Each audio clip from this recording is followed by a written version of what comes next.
Mula po na mauso ang smartphones at tablet computers, naging patok na rin ang iba't ibang application software.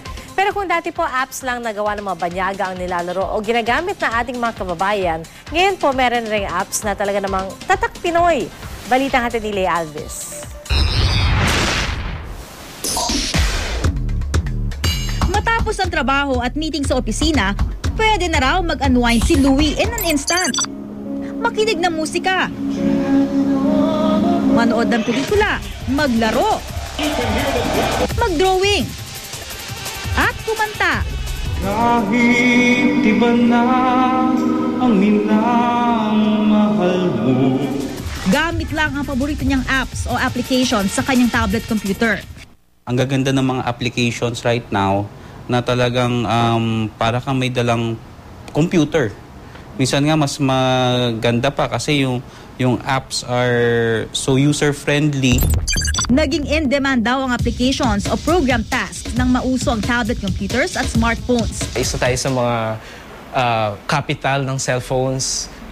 Okay, and then after ng mga cellphones, nag-advance yung technology, nagkaroon tayo ng smartphone na mas may mataas na capacity.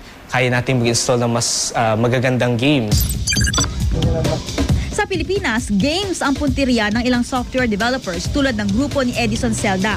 At walang dudang tatak Pinoy ang kanilang mga likha. We estimate around 10 million na OFWs na kababayan natin around the world.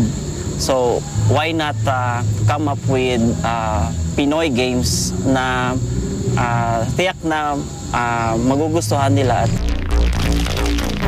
Tong Eats, Pusoy Dos, pati na patintero. So instead na mga tao, we animated fruits na sila yung i-control ng human player to simulate yung game ng patintero. Sinabayan ng katutubong musika.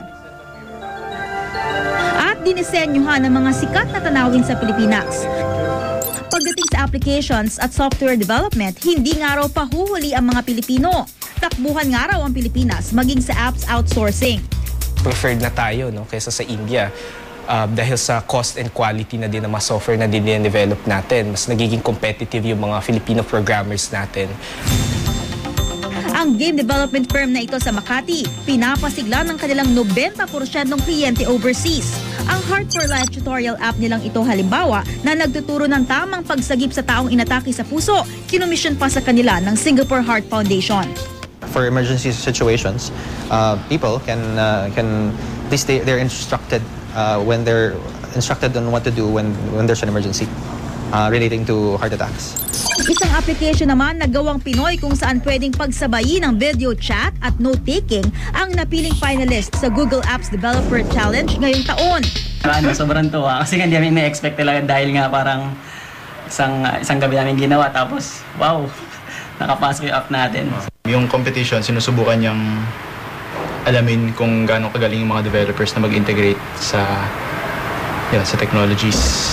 I have an app for that, ika nga ng yumaong Apple founder na si Steve Jobs. Mga katagang kung tutuos ay pwedeng hiramin ng ilan nating kababayang patuloy na lumilikha, nagpapatunay at nagpapakilala sa husay at kalidad ng mga gawang Pilipino sa mundo ng teknolohiya. Leigh Alves, GMA News.